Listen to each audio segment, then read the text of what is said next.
Matt?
Hi, everybody.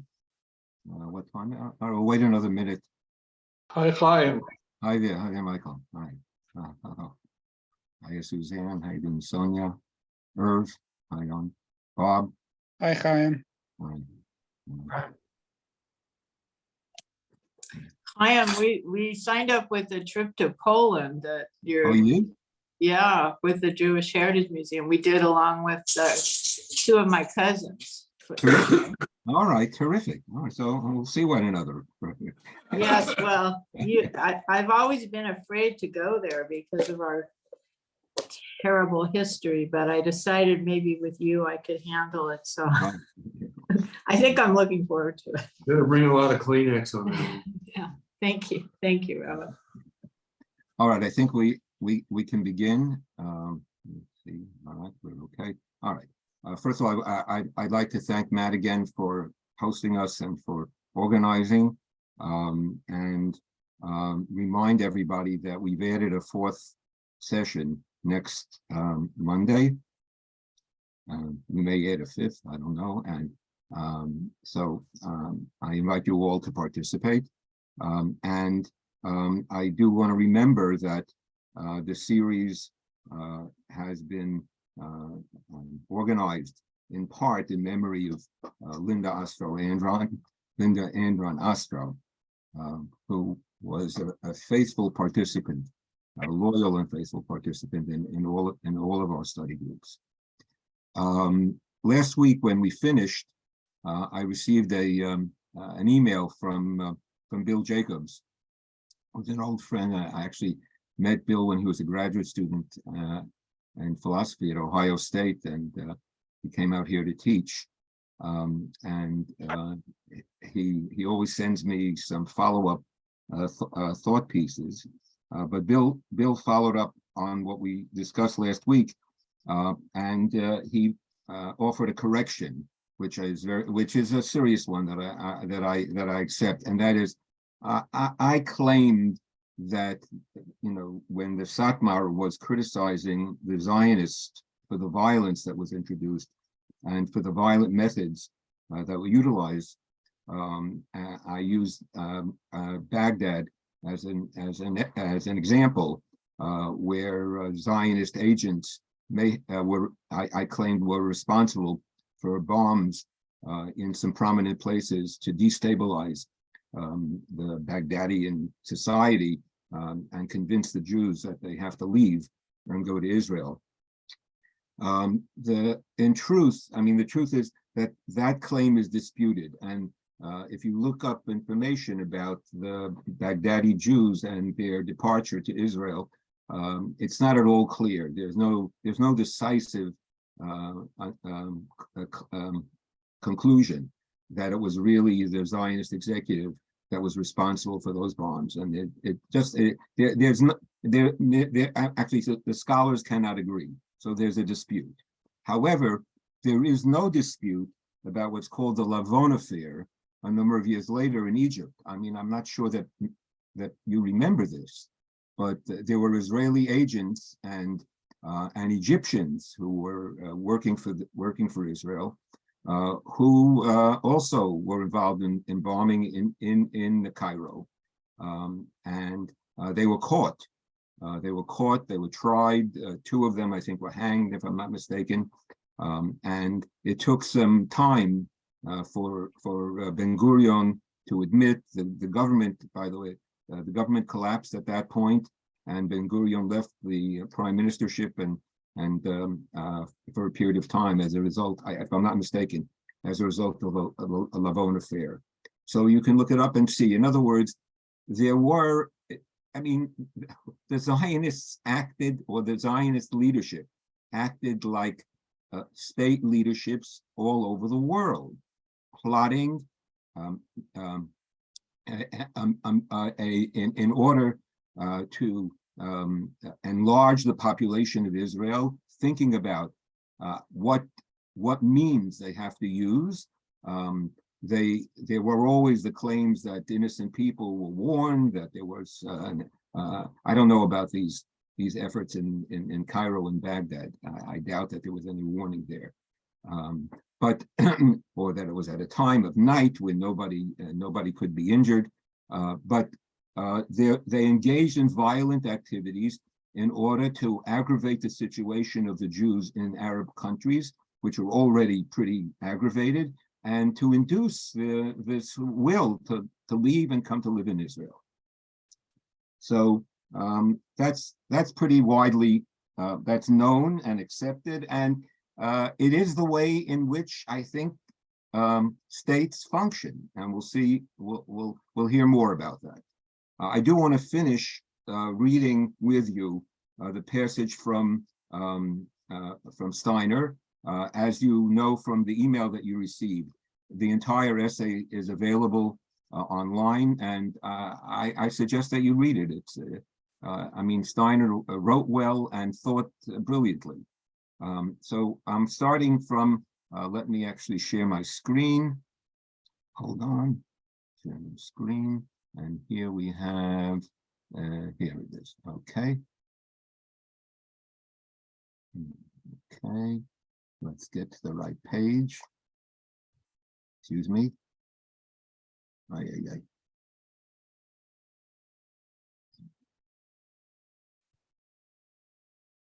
Sorry, we're moving rather slowly here through the text. No. Excuse me. Okay, here we are with Steiner. Okay, all right, here we are. The state of Israel, this is George Steiner. He died a number of years ago. The state of Israel is an endeavor, a literary critic, Englishman, involved in Jewish life, went to Israel numerous times, although when he presented this paper, it was not well received, and someone who thought deeply about what it meant to be a Jew in the modern world, although not a religious man either. The state of Israel is an endeavor, wholly understandable, in many aspects admirable, perhaps historically inescapable, to normalize the condition, the meaning of Judaism. And by normalization, the normalization that the Zionists imagined was a world without anti-Semitism. That was the goal. That Jews would become a regular people, and there would be no special hatred of Jews in the world. It would make the Jew level with a common denominator of modern belonging. It is, at the same time, an attempt to eradicate the deeper truth of unhousedness, of an at-homeness in the word, which are the legacy of the prophets and the keepers of the text. For Steiner, it was clear that the book conquers the sword, and that the book promises eternity, and the sword is time-bound, and that the root of the sword is the root of destruction, where the root of the word is the root of life. The word is an Eitz Chaim. I mean, he really believed that, and that's how he operated. And he saw that as a principled Jewish innovative idea, or maybe not innovative, but an idea that the Jews carried with them through their diaspora history that sustained their survival, and that it was a valuable idea. It was such a valuable idea that it's something that all could learn from, and that the reliance on power was self-defeating in the end, and that people haven't learned that, and we can represent that and hold on to that. That's what he's afraid of, that's going to be lost. In Jerusalem today, the visitor is taken, so he goes on. In Jerusalem today, the visitor is taken to the shrine of the scrolls, the shrine of the book, or the house of the book, in the Israel Museum. In this exquisite building are kept some of the Dead Sea Scrolls and priceless biblical papyri. It is a place of poignant, if somewhat sepulchral radiance. One's guide explains the hidden hydraulic mechanism whereby the entire edifice can, in the event of shelling or bombardment, be made to sink safely below ground. Such precautions are indispensable because nation states live by the sword. But such precautions are also a metaphysical and ethical barbarism. Words cannot be broken by artillery, nor thought live in bomb shelters. So the irony, says Steiner, that the book needs to descend below ground in order to protect it. That irony is a consequence of the fact that in the world at large, the sword triumphs over the book, and that the state of Israel, in order to be a nation state functioning in the world, had to operate with a mechanism that the entire world accepts and utilizes, where power and this hydraulic protection of the book is the way in which to push forward against the powers that attempt to destroy us. So it's a sort of an irony that the book becomes the victim of the nation state that yields the sword. So different from the way in which we live. Now, what Steiner knows that throughout history, we suffered periodically from attempts not only to destroy us physically, but to destroy our spirit, our teachings. The Talmud was burned in Paris in the 1240s. The Talmud was burned in Rome in 1553.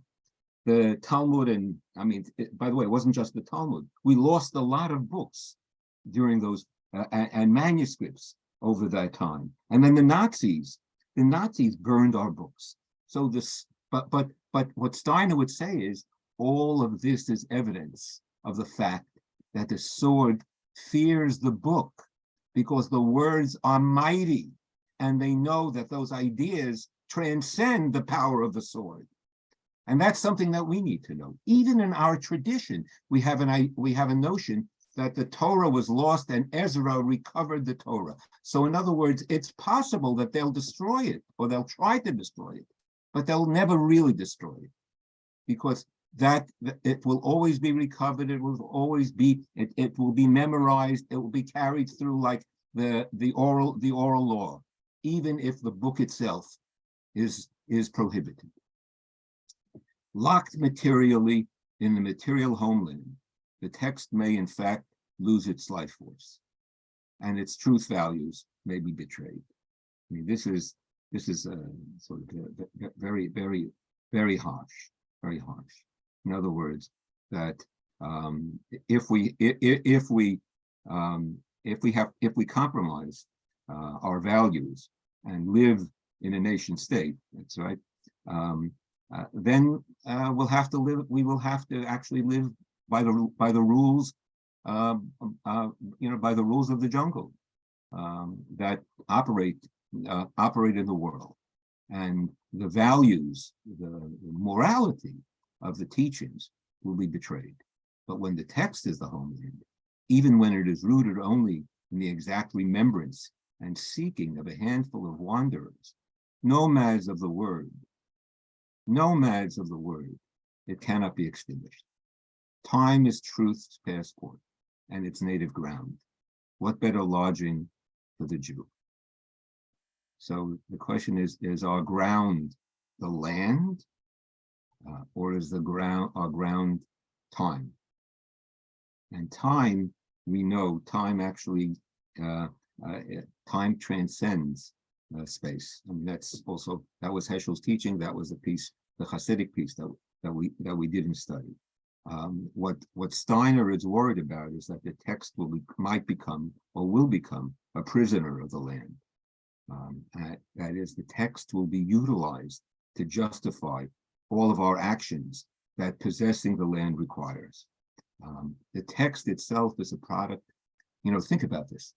The text is a product of some landless, unknown place called Sinai that we don't know, right?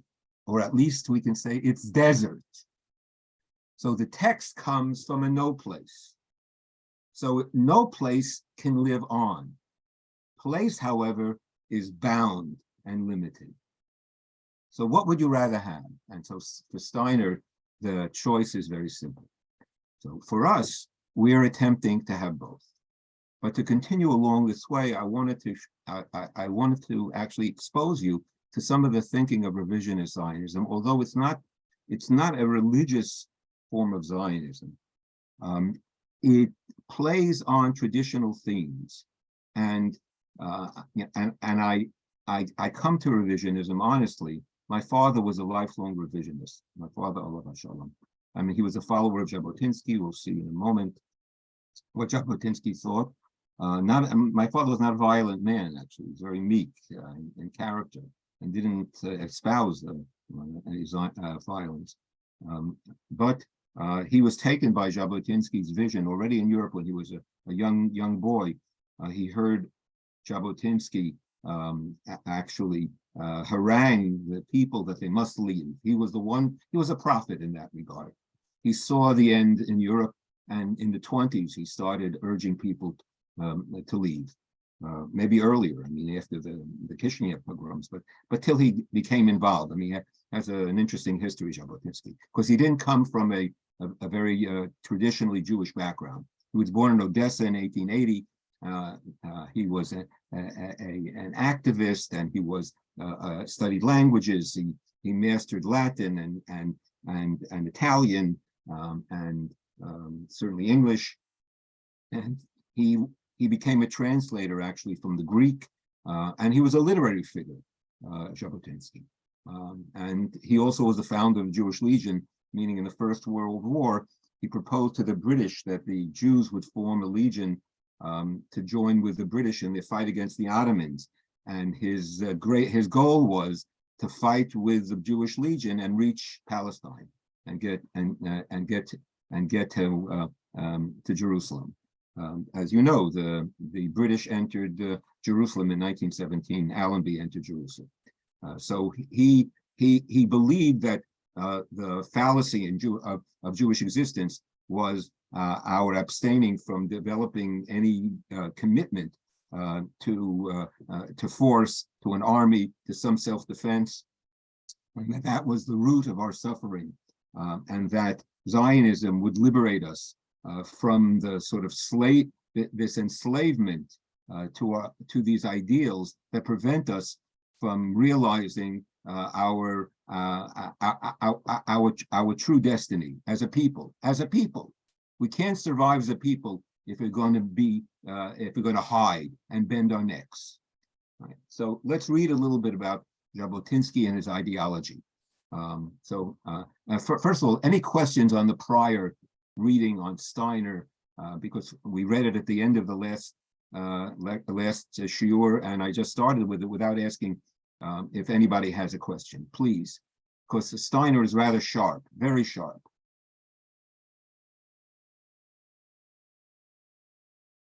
Okay, all right. Let's begin. Jabotinsky.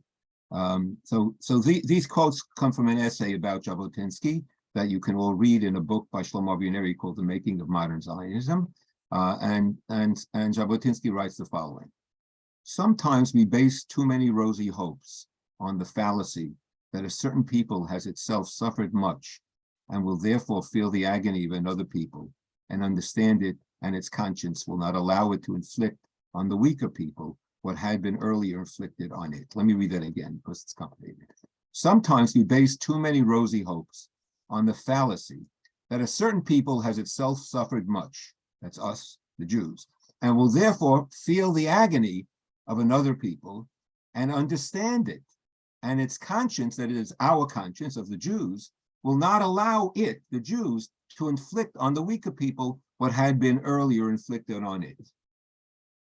So, in other words, this is I think, an accurate representation of a particular Jewish moral stance, which I'm sure most of you have heard, and maybe many of you identify with, which is, as I do, since we suffered, we have a special obligation to understand the suffering of others, and that our suffering should compel us not only to be compassionate, but to reach out and be active on behalf of others, to do on behalf of others, as a fulfillment of our sort of mission as Jews and our sense of understanding of what our narrative is about, what our mythic history is about, what Egypt is all about, to remember that we were slaves, right? And that we in the land of Egypt, and that we were liberated. Therefore, we have to work with others. So says Jabotinsky, also rather harsh. But in reality, it appears that these are mere pretty phrases. Only the Bible says, "Thou shalt not oppress a stranger, for you know the heart of a stranger, seeing ye were strangers in the land of Egypt." Contemporary morality has no place for such childish humanism. So that Jabotinsky basically, with one fell swoop, says that this claim to morality of the Jews is not our standard. That's a childish form of morality. And certainly the rabbinic tradition he sees as an aberration, along with the prophetic tradition. The normal psychology is revenge. The ultimate value to Jabotinsky is survival. In other words, those people who embrace the value of our moral responsibility to others are sacrificing their own survival and betraying their interests for the sake of a childish notion that nobody else in the world actually holds on to. And in doing so, he's also criticizing this notion of Jewish exceptionalism. You Jews, you believe that you are different from everybody else. You are not different from everybody else. Why claim to be different? Your claim to be different is the cause of your suffering. Overcome that need to see yourselves as morally superior and just be normal and fight for your survival. Now, you might know that Ben-Gurion didn't permit, let me back up for a moment. Jabotinsky died on a fundraising trip to the United States in 1940. And Ben-Gurion did not permit his remains to be brought to Israel at all during his lifetime. They were brought only after Ben-Gurion died. They were arch enemies. Jabotinsky was part of the Zionist movement, the movement in the teens. I think maybe even from after the Kishinev pogrom that he became active. And he was part of the executive. And in 1920 he withdrew to found the revisionist Zionists as a separate group because he disagreed with the thrust of Zionism that was unwilling after the Balfour Declaration to claim and to proclaim that its goal was a state. It's very interesting. In other words, the Zionist movement itself was not certain that the ultimate was going to be the creation of a state. They had been promised a homeland initially. They had to move and work towards the idea of a state. There was no way of making that claim in 1920 because of the population differential in Palestine at that time. But Jabotinsky had his mindset that the only way for the Jews to survive is if they had an army, if they could protect themselves. The world hasn't been kind. Don't play by these sort of supercilious moral rules that nobody else agrees with and claim that you're so you hold on to God's law. You live in the world with human beings. Behave like other human beings. Protect yourselves. Don't fall over it. As Bialik said, Bialik described the city of slaughter, Kishinev. That was a major turning point in the 20th century, at the early 20th century, in the beginning of the rise of Zionism and the spirit of Zionism. Jabotinsky said that the husbands were hiding behind the pillars as the Cossacks raped their wives. So Jabotinsky says, take a gun. Don't hide behind the pillars. Don't bend your neck any longer. Be proud. Be a proud people and fight for your survival. So, Jabotinsky proceeds, and to me, this is the most fascinating thing. In general, if I asked you, do we have heroes in Jewish tradition? Do we have heroes? Who are our heroes? Who are our heroes? I mean, tell me. I mean, you can break in. Who are our heroes? Sharansky? All right, Sharansky is a hero. Okay, he's a modern hero. Okay, The a modern hero. I mean, I'm talking about antiquity. Samson. Samson. All right. Anybody else? I have the Maccabees. And the Maccabees. All right, but they're post-biblical. All right, but in the Bible, I mean, Moshe, Miriam. yeah, but I mean, yeah, but what Miriam? Miriam's heroic in her. In what way? I mean, she operated heroically, yes, and confront, in being present and in leading together with Moses. But when we think about heroes, we think about people of great strength who are operative as conquerors and like David. David was partly a hero, but he was partly not a hero. That's the story. In other words, the Jewish heroes are tragic. Samson is the biggest tragedy, in a way. God decides, all right, let's try this model of a strong man. It fails. It fails completely. That's the story. He was a godly hero, a godly strong man, and in the end,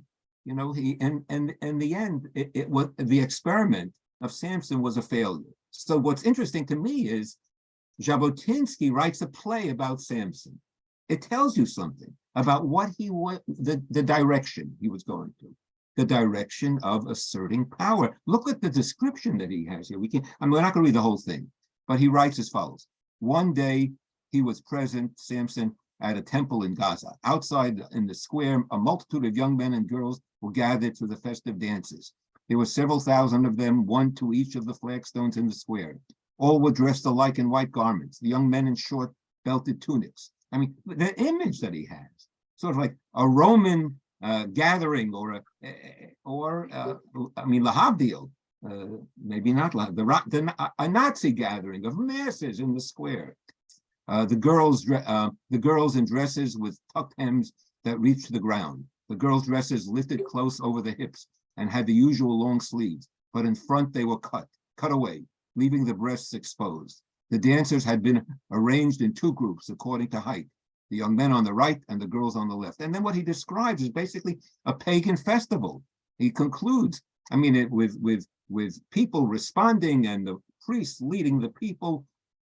Here, we can start here in the middle of this paragraph. Samson felt the blood stream to his heart. He himself would have choked if the suspense had lasted a few moments longer. Suddenly, with a rapid, almost inconspicuous movement, the priest raised his baton, and all the white figures in the square sank down on their left knee and threw their right hands toward heaven. A single movement, a movement of a right hand to heaven, a single abrupt murmurous harmony that tens of thousands of onlookers gave utterance to a moaning sigh. Samson staggered. There was blood on his lips. So fiercely had he bitten them. The whole dance consisted of similar movements dictated by the baton of the priest. Sometimes they were sudden, sometimes they were slow and swinging, etc., etc. He could not have given words to his thought, but he had a feeling that here in this spectacle of thousands obeying a single will, he had caught a glimpse of the great secrets of the builders of nations. All right, Chaverim, this is what it takes to build a nation. Right, a spectacle in a square with a priest leading the people in a ritual. You can transfer this to, unfortunately, to modern dictatorial and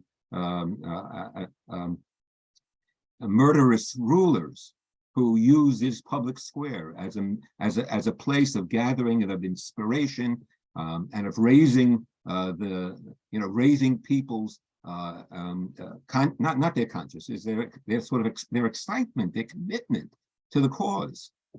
So this is what Jabotinsky admired.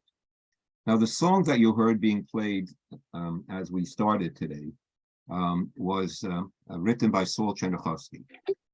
It was the theme song. It was one of the theme songs of the revisionists because it said that we have to root ourselves in the land.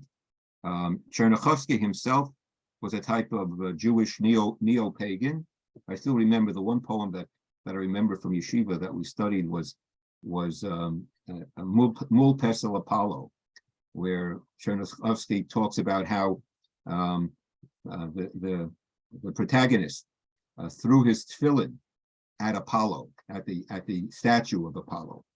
And that is, he realized that the straps, the fetters of restraint of Jewish tradition had held us back from the full expression of our power, and he embraced Apollo as a model for the new Jew in the land. I'm not going to read this poem, but I want to tell you what it is because there's no translation. So let me tell you a little background. My father, as I mentioned, was I have mentioned this many times, was a Hebraist, which meant he was committed to the Hebrew language, read Hebrew literature, and regularly read the Israeli newspapers, and it was in his lifeblood.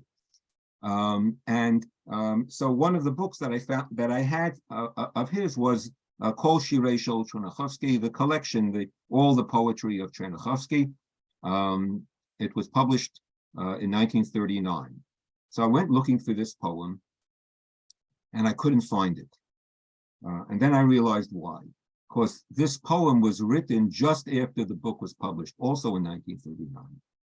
And it reflects the response of the Chernyakhovsky and other revisionists to the Arab uprising between 1936 and 1939. And that's where there was, where tension emerged. And that's part of the conflict between Ben-Gurion and Jabotinsky, because the Ben-Gurionites and the mainstream Zionists embraced a program that was articulated and framed by Beryl Katznelson, which was opposed, which I'm sorry, embraced. Oh, did we lose? I'm sorry, we lost this. Can everybody hear me? Can you hear me? Yes. Yeah. Yes. Okay. I'm sorry. And that was articulated by Beryl Katznelson, and the program was called Havlaga, restraint, right? Constraint, restraining oneself, meaning that there would be no wanton violence, no terror. We would fight if attacked. We would defend ourselves. Svahagana, we would be the main force of the mainstream Zionists was the Haganah, defense. Whereas Jabotinsky believed in offense, that it will never be free if we don't move against the British, and certainly if we don't defend ourselves against the Arabs. Now, the Haganah also was involved in defense, but the revisionists were actively involved and engaged in terrorist activities throughout in the 30s and certainly in the 40s against the British. And what Chernyakhovsky does here is, in some ways, it's both fantastic and troubling. He takes Jacob's chastisement of Shimon and Levi for their violent terrorist raid on Shechem in killing all the inhabitants, as you remember, who were circumcised, right? And he turns it on its head. I'll just read you the, for instance, the first line, first two lines of the poem. Shimon v'Levi achim, right? Simon and Levi are brothers. Clay in the biblical text say clay Hamas, vessels of violence. In Chernichovsky, clay atzilim necherotehem. They're vessels of nobility, So he turns Jacob's curse into a blessing, as you see in the towards the conclusion, where Chernichovsky writes, Barech Elohim Chelam, bless God their strength.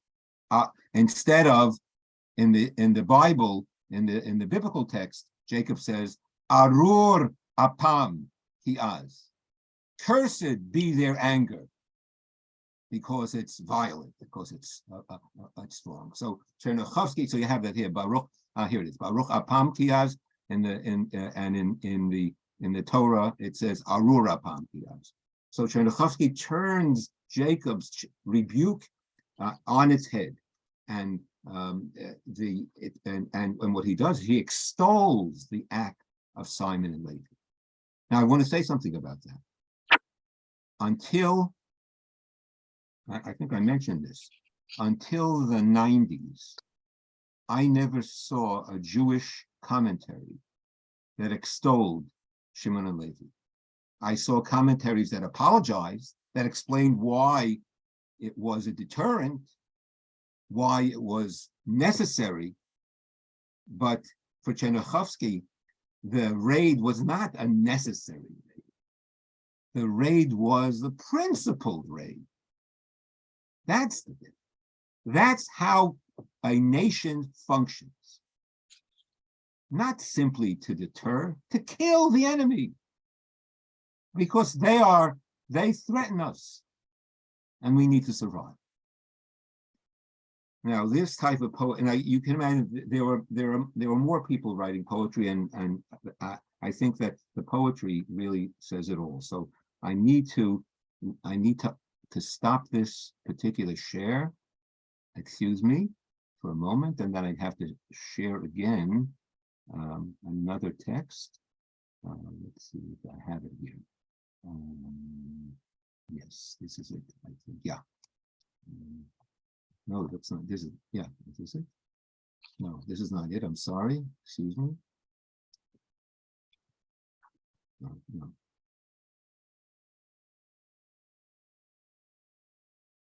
Excuse me. Oh, yeah, I have to get out of this. 1 second. Okay. Excuse me. No.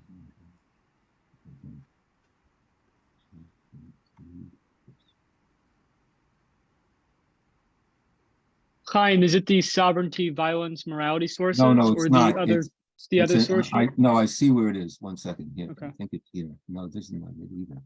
I have to try to find this. And that's not. It's not this. It's not this. I don't have it. I don't think, for some reason I lost it. Is it the one that starts out and the land was defiled? Is that the one? Therefore, did I visit the iniquity thereof upon it? No, that's not it. Okay. I don't seem to have it here for some reason. All right, I'm going to have to read it to you from my text. Excuse me, and I'll send it out. I'll send it out to you. Yeah. What can I do? I have it right here. How can I get it on the screen? What would you recommend? Maybe if you take a picture of it with your phone and send it to me, if you could do that, maybe. Okay, I'll do that. And I could put it on the screen. I'll do that right away. Okay. Here it comes.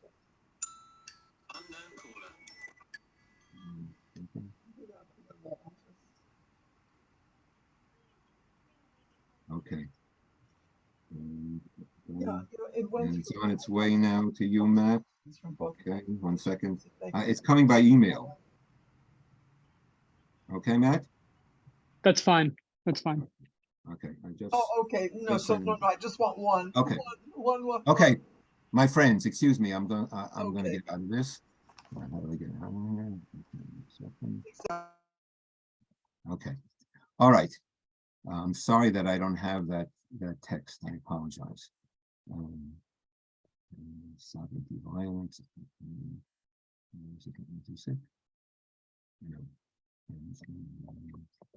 No.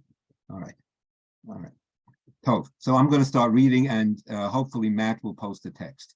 So this is a poem by Uri Tzvi Greenberg entitled "One Truth and Not Two." I don't know how many of you know Greenberg. Greenberg was a religious man. He was a very strong supporter of Jabotinsky, close friend of Begin's. He wrote initially, when he came to Israel, he wrote poetry in Yiddish and then in Hebrew.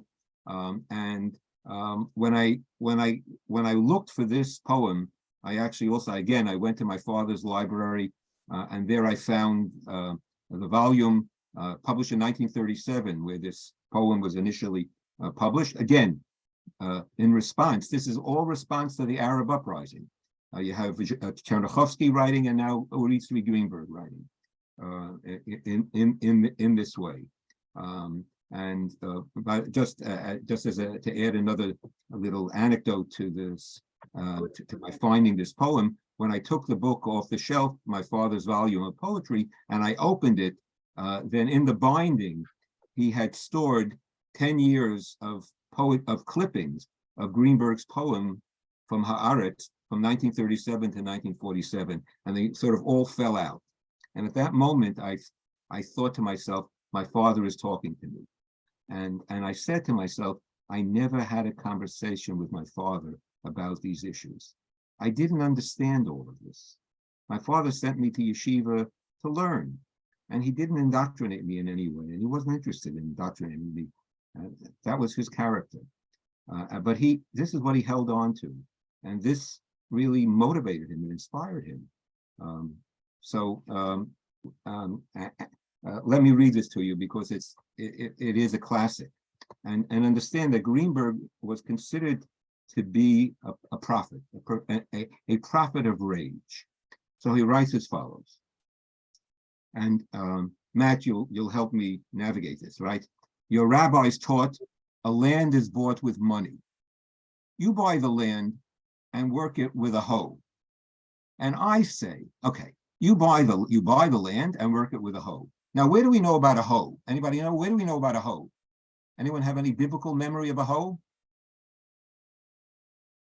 Very famous. You actually sing it all the time, except you know only one part of the song. You know, Lo Yista Goyel Goy Cherev, right? How does it start? The prophecy, V'chitetu charvotam le'itim, right? They will. What's the translation? They will bleat their sword into plowshares. Into plowshares. So that's the hoe. So Isaiah sees the messianic goal to be swords being turned into hoes. Precisely, the messianic prophecy of the Bible is that violence, we will transcend violence and transform tools of violence into tools of growth, into tools of construction, into tools of the earth. So Greenberg says, the rabbis said, how do you settle the land of Israel? You buy it with money. And you buy the land, right, you buy the land, and you work it with a hoe. And I say, a land is not bought with money. And with a hoe, you also dig and bury the dead. And I say, a land is conquered with blood. Remember I told you about this, the blood, spilling blood. That is, anointing, it's almost like anointing the land with our blood. That's how we conquer it. It's ours, it's natural, it's we're born in this land. Oh, and only when conquered with blood is hallowed to the people, with the holiness of the blood. So this idea of sacrifice, of the blood sanctifying the land. And only one who follows after the cannon in the field thus wins the right to follow after his good plow. In other words, it's very nice that you want to plow the land, but how are you going to plow the land if you don't conquer it? On this, the field that was conquered, and only such a field, the one that is conquered with blood, gives nourishing and healthy bread. And the house which arises on its hill is truly a fortress and a temple, because in this field there is honorable blood. That's the first part. Your rabbis taught the Messiah will come in future generations, and Judea will arise without fire and without blood, because it will be magical. It will arise with every tree, with every additional house, right? That's the, and that this is, by the way, his critique or his knock at labor Zionism, right? Because labor Zionism believed mainstream Zionism, Ben Gurion. We settle kibbutzim. We build the settlements in the swamps. We do a peaceful and gradual settlement of the land. That's how Zionism is achieved. That's how the Messiah will eventually come. And I say, if your generation will be slow, that is, if you use this gradual mode, and will not grasp in its hands and forcibly mold its future, and in fire will not come with the shield of David, and in blood will not come with its horses saddled, the Messiah will not come, even in a far-off generation. Judea will not arise, and you will be living slaves to every foreign ruler. Matt, can you move it up a bit, please, for me? Matt, can you move the page? Hello? Matt? Yeah. I was able to do it. No, I can't. I don't see the page moving on mine. Do you see it? I need it to move up. I don't see it now. Matt, it's not moving up. Hold on, I'm going to try to share it again.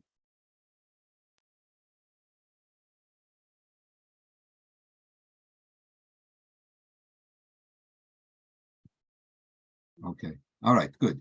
That's it. That's good. All right. And in fire will not come with a shield of David, and in blood will not come with its horses saddled. The Messiah will not come even in a far-off generation. Judea will not arise, and you will be living slaves to every foreign ruler. Your houses will be straw for the sparks of every wicked one, and your trees will be cut down with their ripe fruit. And a man will react the same as a babe to the sword of the enemy, and a man will react the same as a babe to the sword of the enemy, and only your ramblings will remain, yours, and your statue, and eternal curse. So it's extremely harsh. Only your ramblings will remain. That means only your teachings, your attempt to promote an idealistic settlement of the land. That's all that's going to remain, because in the end, you're going to be slaughtered. Either you'll be slaughtered or you're going to lose the capacity to control your fate, because others will conquer you. And finally, the conclusion. This is the coup de grace. Your rabbis taught there is one truth for the nations, blood for blood, but it is not a truth for Jews. Meaning, we have a verse that's mentioned in the Bible 3 times, ayin tachat ayin, an eye for an eye. Everybody knows, because we've all had to confront this, that this idea of vengeance is so alienating for us. We know that, so we look for some apologetic understanding, and we jump on the fact that the rabbis taught, and we think this is an extraordinary form of sort of moral reinterpretation. It's not an eye for an eye, it's the monetary value. It can't be that you have to take an eye for an eye. And this is seen as a moral advance. Now, it may very well be that the verse itself, an eye for an eye, was a moral advance, and we fail to understand that if we don't understand the background of the ancient world, where the general approach was, if you took someone's eye out, it wasn't an eye for an eye, you lost your life. So the Torah limited the amount of permissible sort of vengeance, not permitting the taking of one's life for an offense. You can only take as much as you lost. So that's seen as some advance in antiquity. All right. Nevertheless, the rabbis felt compelled because they understood that revenge is not the way. And that is a principle about which we're so proud. We're proud of our teaching. Look at Judaism and look how we embrace a value and ideal and not take another life in vain, right? And so what Greenberg says is your rabbis taught there is one truth for the nations. They have their truth of violence. They're all about power. They are, excuse me for using the word, they're the goyim, right? They use their might, blood for blood. But it is not a truth for Jews. We have values. We're superior. And I say, there is one truth and not two. What are you talking about? The world knows, so they're laughing at us. Everybody knows that there's only one truth. An eye for an eye. There's only one truth. And there is one sun, as there is one sun. As there are not two Jerusalems. What's this business about a heavenly Jerusalem, a spiritual Jerusalem, and an earthly? There's an earthly Jerusalem. That's what we need. Forget about that heavenly Jerusalem. That gets you killed. It was written in the law of conquest of Moses and Joshua, right? The law of conquest of kibush, of conquering the land, the mitzvah that the Ramban talks about. Greenberg embraces it fully, right? That's how you live in the land, not by settlement, not by building kibbutzim. You conquer the land, you spill your blood until the last of my kings and my traitors have consumed. And there will be a day when from the river of Egypt until the Euphrates, this is the prophet, and from the sea until the mountain passes of Moab, my boys will go up, and they will call my enemies and my haters to the last battle, and the blood will decide who is the only ruler here. Right? There is only one Jewish homeland, not two. So this is this, and you can understand that this poem really captured the spirit of revisionist Zionism and of a counterforce to the more, what I would say, to the ideals and the values that came from I would call the socialist Zionists, who attempted to have their cake and eat it, right? They wanted the land. They eventually said they wanted a state, but they wanted to do it in a way that was commensurate with Jewish values. And Jabotinsky and company understood that that's not how the world works. And you're not going to succeed if that's what you attempt to do. At least confront the reality. Be realistic about what you're doing. Now, let me say something else about this realism, because Jabotinsky was not like our, excuse me for using the word, some of the thugs in the contemporary Israeli government. Jabotinsky was a true European liberal. And many of you know that in his vision, he wrote this, of a Jewish state. He understood that there's going to be a minority. Now, it's important for the majority to maintain control and have power, but the minority needs representation. And if the prime minister or the president is Jewish, then the vice president would be an Arab. So Jabotinsky was a type of European liberal Democrat operating within the constraints of early 20th century European democratic notions, where minorities were not equal, but could be given, should be granted rights in a democratic state. He held on to that value, at least to that. That's a step beyond where we are today with the current Israeli government. But I want you to see what feeds some of the thinking. Now, I think you all know that Netanyahu was raised on Uri Tzvi Greenberg, on Jabotinsky, on Begin. His father was Jabotinsky's secretary. And that despite the fact that he hasn't represented in his writing or in his politics, I would say in his politics, this form of rhetoric, nevertheless, it informs a lot of his thinking, his background, his lack of trust of others, his sense that the whole world is against us. and that we need to manifest power, and that power is the only way that we're going to be able to move forward in the world. This sense of distrust that's built into the system, and that was inculcated by the European experience or by the Jewish experience, Jewish historical experience, and the need to sort of redeem the Jews from their former ways, which they saw as self-defeating. So for Greenberg, for Jabotinsky, the sword triumphs over the book. So you've seen the Satmar and Steiner, the book triumphs over the sword, and the response is Jabotinsky, the sword, because the book can't live, he would say, if the sword doesn't come. And then the book says to the sword, survival for what? If you don't have the book, and if you don't know the book, and if you don't live with the values of the book. All right, we'll come to this. As you see here, I've dated this poem 1937, right in the middle of the Arab uprising. Okay, let's start to share. And any questions?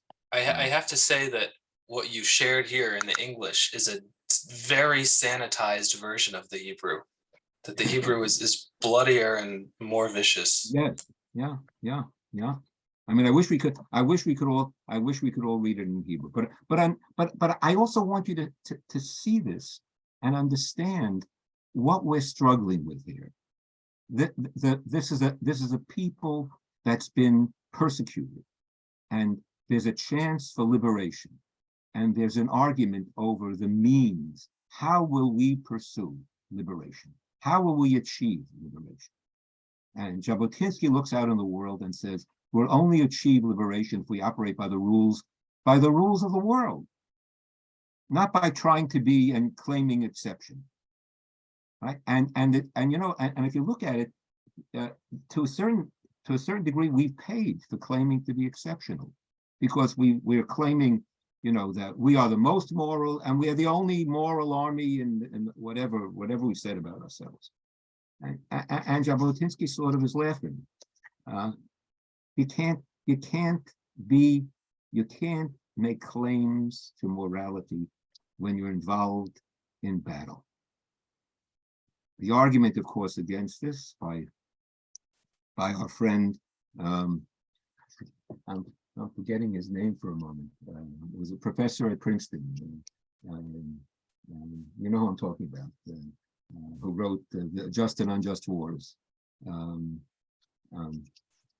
one can help me here. Walzer, Michael Walzer, right. So, Michael Walzer's response is, right, that wars are sometimes a necessity, and since they're a necessity, we have to try to fight them in the most moral way possible. Of course, with guardrails to defend ourselves. But nevertheless, he talks about the morality in war as a primary concern, given the reality of wars. And that's the debate. That's the debate. Whether that attempt at morality in war is a type of false, Eisgeworfen, as they say in Yiddish. It's sort of thrown out. What are you talking about? It's nonsense. There's no morality in war. And we're still holding on to the possibility that we can control ourselves and we can do battle and protect ourselves by hold on to principles. And think about it. I mean, it's a real struggle. It's a real struggle. I understand that. All right, let's move back. I'm going to share my screen again. Another question. Yes, go ahead, please. It seems to me it's not a matter of either or. And I think of the famous quote, I think it was Golda Meir who said, I can forgive you killing our sons. I can't forgive you making our sons killer. Yeah. But I understand. Yes, I think you're right. But I do think that today people find that quote to be self-serving, because and you go beyond Golda Meir. I mean, I've used Yitzhak Rabin's speech in June 1967 at the Hebrew University. It's an amazing speech.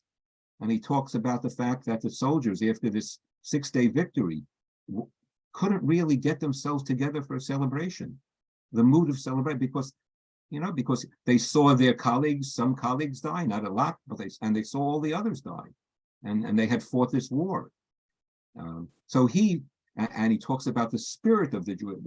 He uses the word spirit throughout the speech that he gave. It's an amazing speech from a soldier, the general, the commander, just a few weeks after the war. But no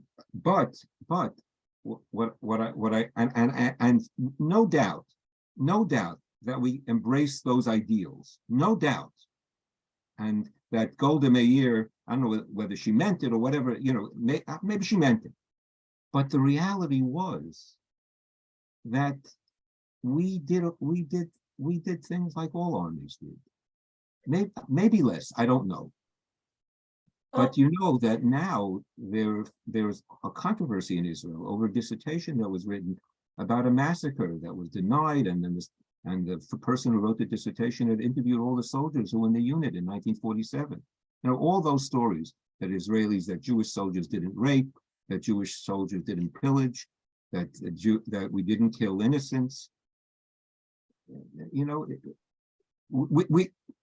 I don't want to accuse the Israeli army of just doing wanton violence, but they fought like other armies, and so it's good that Golda Meir articulated that. It may even be better if some of the commanders of the troops articulated things like that, and we have reports about commanders who were sensitive in that regard.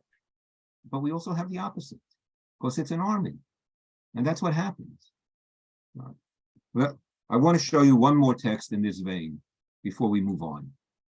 This text was written by Israel Eldad. I guess his name is not here as the author. It's a commentary of Eldad's that was put together on the Haggadah.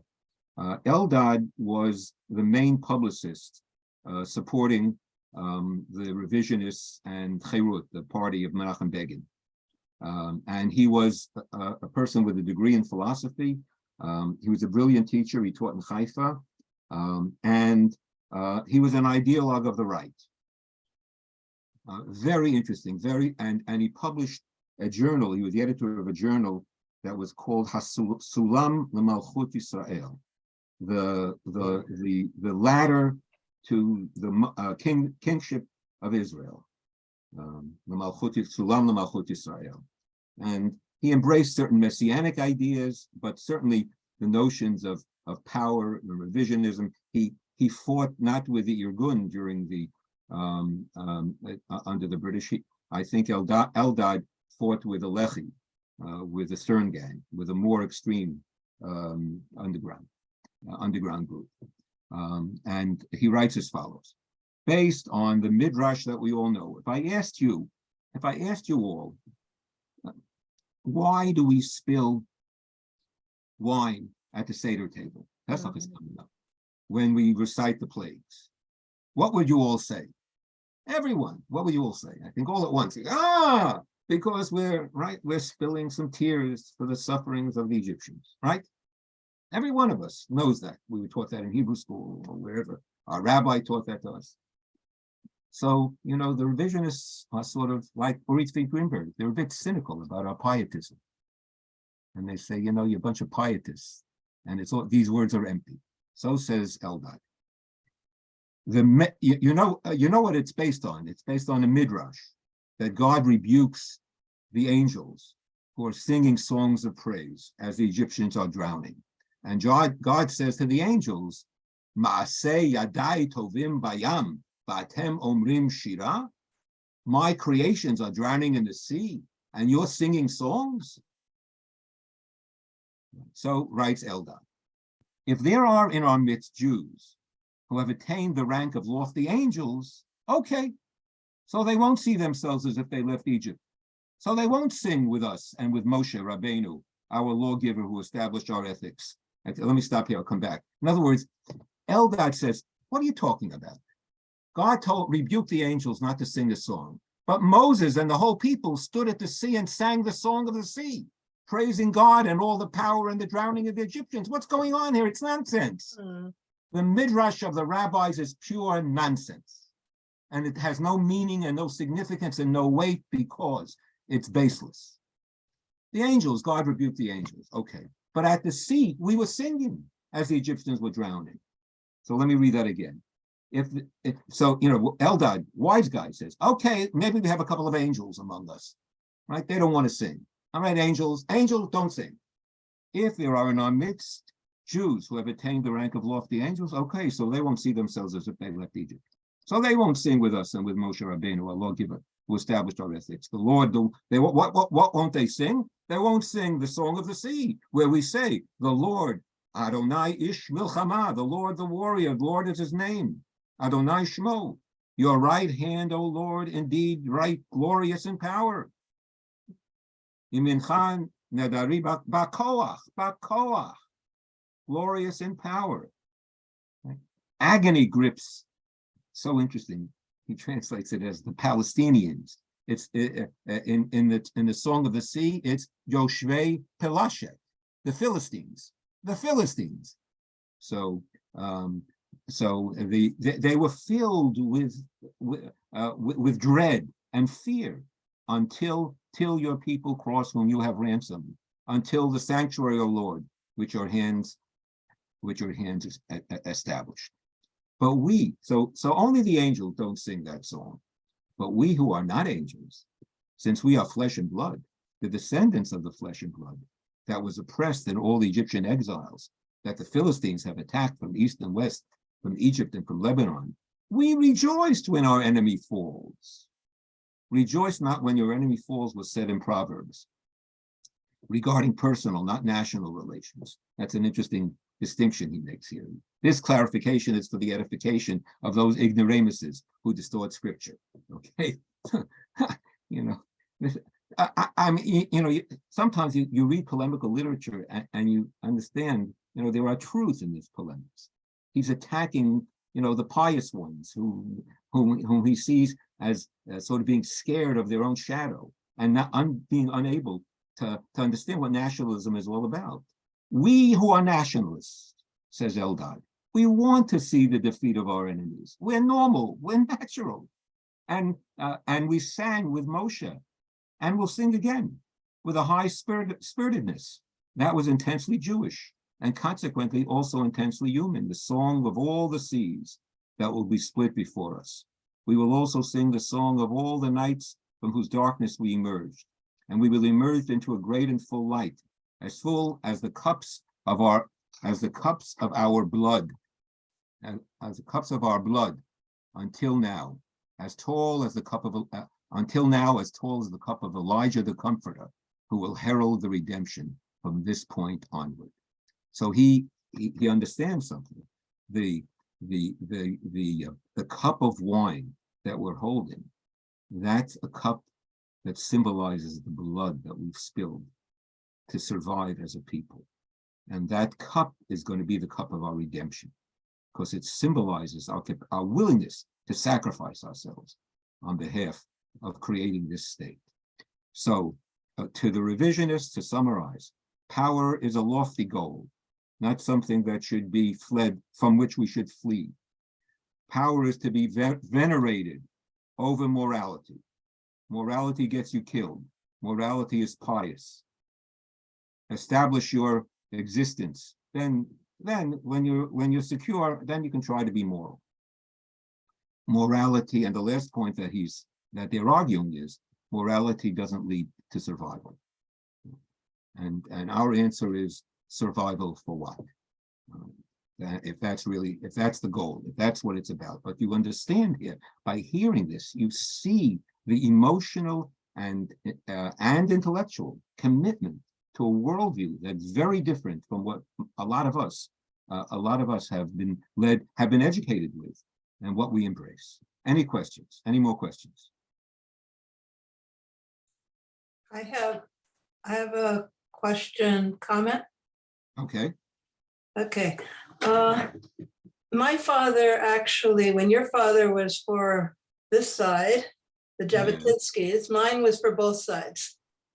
And Meaning what? Meaning what?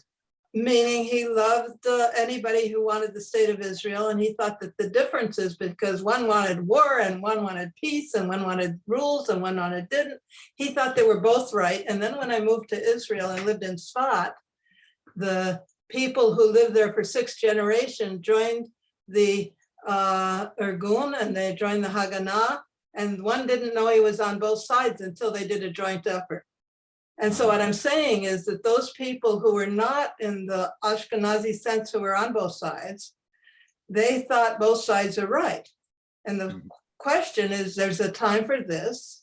It's Ecclesiastes. There's a time for war and there's a time for peace. There's a time for this and there's a time for that. So in Miriam, and I'm talking not about the biblical Miriam, but the one who's made the comment from Golda Meir, that the problem is that our sons are forced to kill, and this is sad. You can have both. And she said both and, but you can't quite because you're teaching Jabotinsky now. So one time I was in Sfat, one more story, sorry, that was in the synagogue in Sfat, and the descendant of you were teaching about the guy who was the Satmar Rabbi, who was going on the train and saved himself while he was teaching everybody else to be martyrs. His descendant happened to be there when I was praying on the all-night thing on Shavuot, and he was sitting there with the Yiddish-speaking guys who were from America, and he was saying, look, I have to decide whether I join the army or don't join the army because that's where I am now. Because that's where he was. He was balancing both sides and couldn't decide. And I'm wondering why we can't learn about both of these sides and somehow see value in that rather than split like we are in Israel now.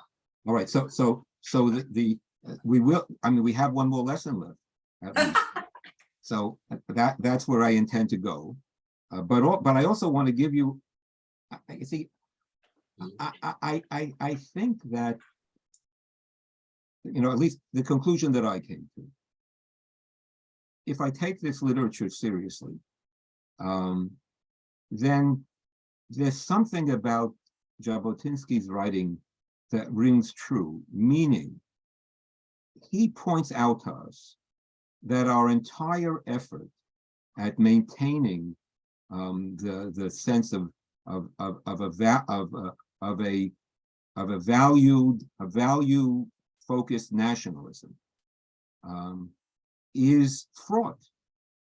And we were raised to believe, and it's true. I mean, I was raised that there's no contradiction between Judaism and democracy.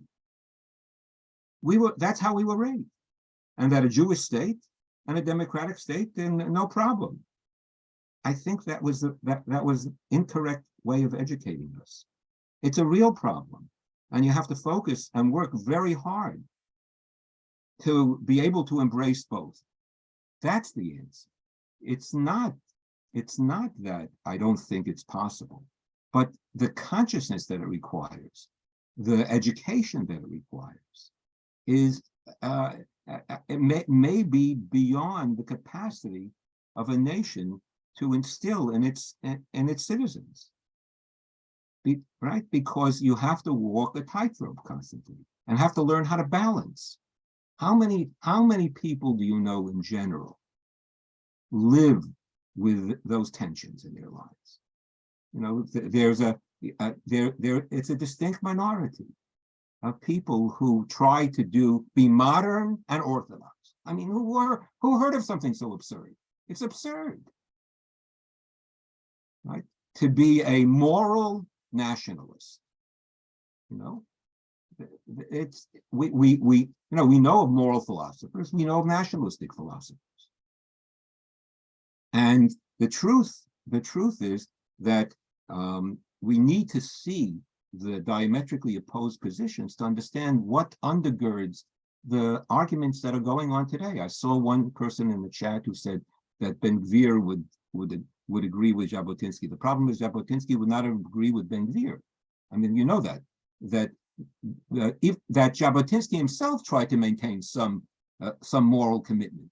That if you have a democratic state, then the minority has to serve in the government and be represented in the government in a senior position, not in a secondary, not in an inferior position as a vice president.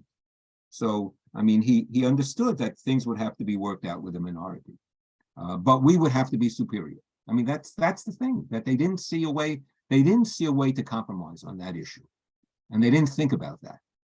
How are we going to do that? And in the Declaration of Independence of Israel, it said all sorts of lofty things. And when push comes to shove, are we able to sustain that? That's part of the discussion. Can we sustain that? How ahead. can you have a democracy where everyone's not equal? I mean, it is untenable because the minority is never going to accept that. It's a fundamental question. So we'll talk more next week, but Ruth Gavison, who wrote about this, and I think was the leading proponent of the of pushing, a Jewish and democratic state to its limit, argued that it requires of the majority to yield as much as possible, that they have to articulate the rights of the minority to the point up till the point where giving them more rights would make them the majority, would make them the rulers.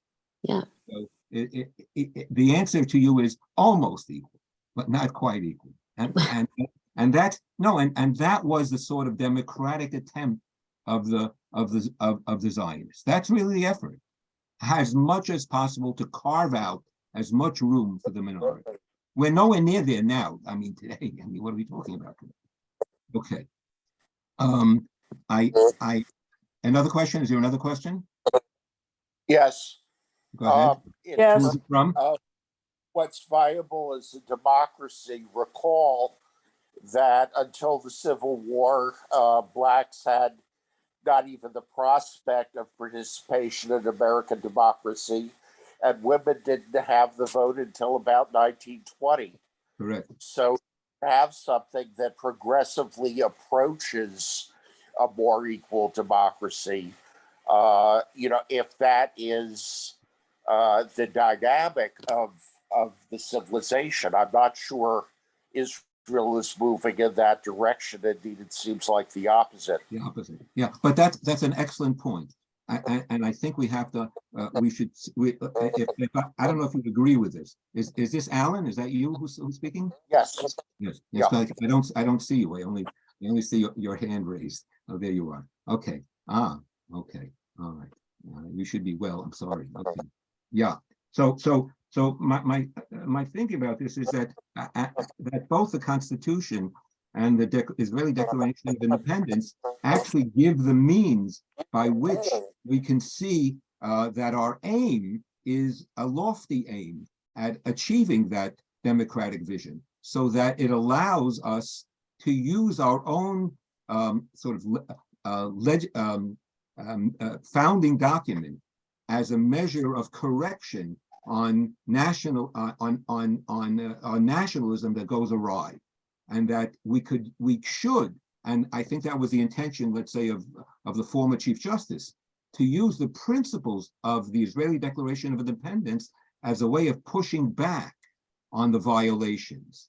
And with the same thing I felt with it's the same thing, by the way, with slavery in the Bible. The Bible articulates the rules of slavery because in the ancient world, that was what was acceptable and normal. But at the same time that it articulates the principles of slavery, it provides the mechanism for undoing slavery with legislation that slowly but surely unravels the structures of slavery. The most explicit of which is Shabbos, because the verse regarding Shabbos says that your Eved and Amah, your manservant and your female servant, shall rest kamocha. Remember that word kamocha, like you. That word undoes the differential between slave and master if they're kamocha. So the Torah is trying to undo the very institution that it permits. So I think that's right. I think that needs to be the tendency, the thrust. And what you said, Alan, is correct. That and here responding to the earlier question, indeed, there can be a move towards both, but what direction are we moving in? We seem to be moving into the direction of all nations, and that the wish of some of the Zionists, which was Kechol Hagoyim, let us be like every other nation. That's what Jabotinsky was saying. Why should we be different? This notion of distinctiveness only comes back to curse us as a curse. We're not different. We need to be normal, and that's the only way we're going to survive. Chaim, it seems to me it's inspirational. Okay, one second. Lois had a hand. I want to allow. Sorry. Hi, Lois, thanks. I there's some think noise in the background. I don't know what it is. can you Go hear ahead. me? Yes, I can hear you. Okay, so people who used to study 19th century nationalisms sometimes made a distinction between liberal nationalism. They would point to Mazzini in Italy and aggressive nationalism. And it seems to me that, you know, to say that for the purpose that survival is paramount, and that for the purpose of survival, you sometimes have to engage in very immoral or amoral actions. That's different than glorifying the sword and violence in it and aggression in and of itself. So what we read earlier about that spectacle, the Samson. Yes. I mean, didn't that sound like, you know, we were in the middle of a Mussolini or Hitler rally? Correct. So we don't have to take and what's his name? And definition. Jabotinsky had seen I thought so. That's what I was going to ask, the timing. So it seems to me we don't have to take, I mean, there are clearly very difficult issues that aren't easily reconciled, but we don't have to take the most extreme, ugly, vicious form of nationalism and say that's the only form of nationalism there is. But I think what we need to know is that once we embrace nationalism, the danger is there at all times. And unless we're vigilant, that dimension of aggressive nationalism can overtake our principled form of nationalism very easily. Because I would argue that that's more consistent, and that's what we don't. I think that's part of the debate. And I'm not a scholar of nationalism, but my sense is that aggression is much more consistent with nationalism than is a nationalism of coexistence. In other words, nationalism is about our achieving the aim of our people, right? And our fulfillment, and the realization of all that we've struggled for, right?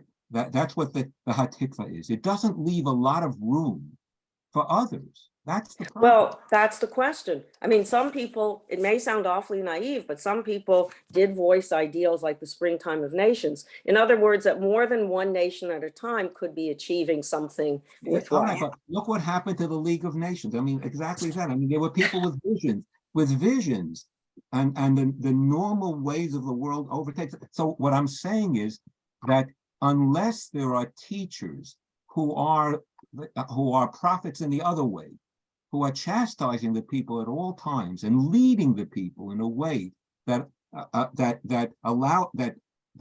teaches them that the mode of constraint and restraint is the mode of is the correct mode of nations and the valued mode of nations, and that which will be protected. I think it eventually gets out of hand. It's even in danger of getting out of hand in our own country. Look, I mean, that's the thing. We saw ourselves as the bastion of democracy, or see ourselves. And we worry about what's going to happen here with all the sort of principles we have about we're an immigrant nation. There's no indigenous. Well, there are indigenous people. We just try to get, but there's no, there's no sort of indigenous nationalism here in America. So we argue, and no established religion in America, except that there, that people want to assert that there is. That's the problem. That's the temptation of nationalism. What? Any other questions? I think there was one more. Yes, Sonia. Okay. And Gloria, do you have a question, Gloria? Yeah. Well, I have a comment, but okay. Should I go first or Now, her? let Gloria go first. Gloria hasn't Sure. spoken. Go ahead. No, it's just a comment. You know who Yuval Noah Harari is? Of Who wrote course, of *Sapiens*? course. Yes. So he wrote the- talks about nationalism.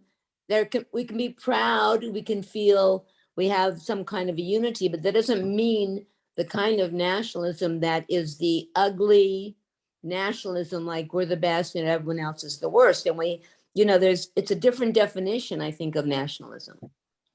All right, but again, perhaps, look, you could also say this is a wake-up call, that we need to pay more attention. There are many people who say we have to learn civics. But I mean, it's more than learning civics. It's something fundamental. And let's take note of the fact that the Europeans have given notice that they would like to move beyond nationalism. Now, they haven't been totally successful, but the idea of the European Union and the fact that France and Germany haven't slayed each other in some years since the wars, And put the picture back on. is a miracle, and that so that the European Union has set itself up as sort of a futuristic idea of the way in which sort of nationalisms will slowly moderate themselves. And if eventually I don't know if eventually disappear, if we can talk about that, but we're not anywhere near that. But that's what contemporary thinking is about. And that's why Israel is constantly the butt of so much criticism, because Israel arose just sort of at the tail end of the 19th century nationalistic fervor.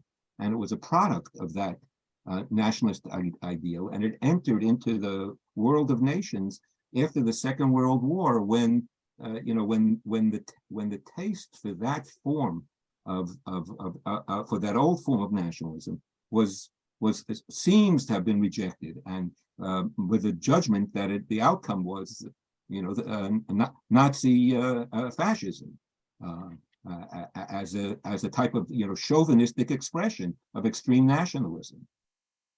All right, we do want to end. We have a few more minutes. So I want to read something to you. I was going to share it to you, but I want to recommend to you, if you have time, go online and find a copy of the sermon by Chaim Hazaz. His name is spelled H-A-I-M, Hazaz, H-A-Z-A-Z. And in the sermon, his main character, whose name is Yutka is the Yid. There's a meeting in the kibbutz, and Yutka gives a speech to the kibbutzniks about the nature of diaspora, about diaspora life. And so let me tell you a little bit, let me read to you a little bit about what Yutka had to say. I've already referred to the fact, and I asked you to keep it in mind, that we have developed a special paradoxical, fantastical, nocturnal psychology, if you will, that is different from that of any other people. We love to suffer. See, Yutka adds a new element to our understanding of our history. We love to suffer. It is suffering that enables us to be Jews, that maintains us and makes us appear strong and heroic, more heroic than anyone else on the face of the earth. And in fact, I admit, I can't help it, that we truly are heroic in a sense. Human beings, abuse all kinds of fine words, so that in a certain sense, it does take heroism to suffer, just as in a certain sense, it takes heroism to be ugly and abased, which is exactly the kind of people we are. We're not warriors or conquerors or rulers. That's the furthest thing from our minds. No, that's why, by the way, Ben-Gurion skipped 2,000 years of Jewish history in the education that he proposed in the Israeli schools, from the Bible to the rise of Zionism, and not the history of the Jews in the diaspora. We're not warriors or conquerors or rulers. That's the furthest from our minds. No, we prefer to surrender, to suffer endlessly with gratitude and love, while saying, of course, you will never vanquish us.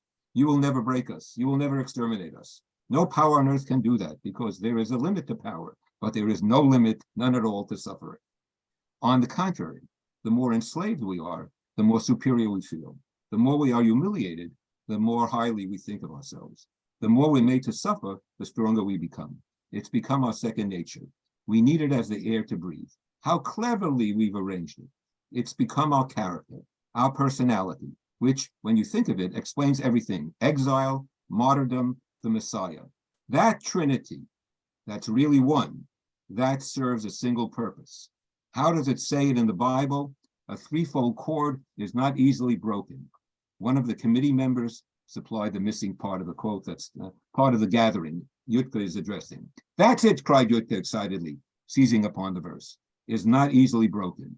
Not quickly, which means never, never at all. These three things support each other. I'll finish in a moment. They reinforce each other so that the redemption can never come, so that we keep wandering from country to country and place to place, generation after generation, to the end of time, and always with new persecutions and more suffering and fresh troubles, and enemies and hatred all around. Ooh, how we love it and cling to it. It's our holiest, our most beloved, most intimate possession. Holier than Jerusalem, more Jewish than Jerusalem, more fundamentally spiritual, more everything. There's simply no comparison. A paradox, but that's how it is. No, no, no. Don't interrupt me. And he goes on and he goes on and talking about the Talmudic culture. And then he finishes. Well, I have a minute. All right, I'm a minute over, but let me finish. I've already referred to the fact, and no, I'm sorry, that I read one. Let me see where I am. Hold on. I want to. Here it is. Well, he looked at them as if waiting for an answer. Suppose the religious Jews are right. Suppose their instincts are sound. You see for yourselves how even here in our own homeland, they're against us. All those ordinary observant Jews who live as Jews always have lived, Right on their faces, it's written, we are not Zionists. We are God-fearing Jews. We want no part of a Jewish state. All we want is to be left to pray at the Wailing Wall in peace. It's true, isn't it? Of course, there are religious Jews who are Zionists too, but they hardly count. They're simply the Pollyannas of the Zionist movement. I'm talking about the observant Jew in the street, the gut Jew. And do you know that? What? Let me tell you, if I'm right, Zionism and Judaism are not the same thing at all, but two entirely different things, perhaps even two contradictory things. Most certainly two contradictory things. At any rate, they're not the same. A man becomes a Zionist when he can't be a Jew anymore. So this was the thinking of many people on the who were involved in the Zionist movement and who saw the contradiction between Zionism and Judaism. It's the same contradiction that the Satmar Rebbe saw, except from the other side of the Mechitza, right? The Zionists see that contradiction. So the Rebbe saw it and said, therefore, and the Lubavitcher Rebbe said, therefore we're Jews, not Zionists, and we love the land of Israel, not the state of Israel. And the Zionists, Yutka, who was the Yid who articulates the position of the Jews, but who criticizes, who's cynical about tradition. So they see the same thing and they say, no, the Zionists left that Judaism behind. And that's the only reason they're able to be successful in sustaining their survival and the creation of the state. To be continued next week.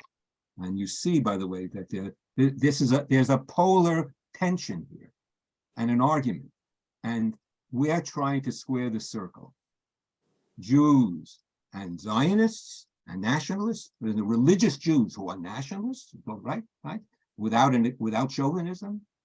And we're trying to talk about a Jewish state that's a democratic state.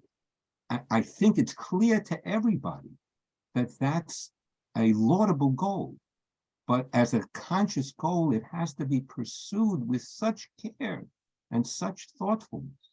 Will we be able to sort of re-embrace that idealism? I see some hands with questions.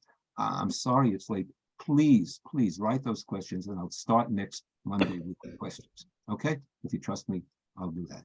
All right. Thank you. Shalom, shalom. Thanks, Wow. Brian. Thanks, Thank Chaim. you. That was great. Thank you. Thank you, my friends. Nice to see everyone. Thank you. Thank you. Very Bye. much. Thank you very much. Barry, you'll get an answer next week. Yeah, I want to get an answer. Yeah. I just want to say a comment is to everything about that is, which I've heard said in Israel by my friend Shabtai Savit. He's was a general, he's the head of the Mossad. He said, tell your friends that just because we're paranoid, does not mean we don't have enemies. Right. We know that one. Okay. Terrific. That's great. Right. Thank you, Rabbi.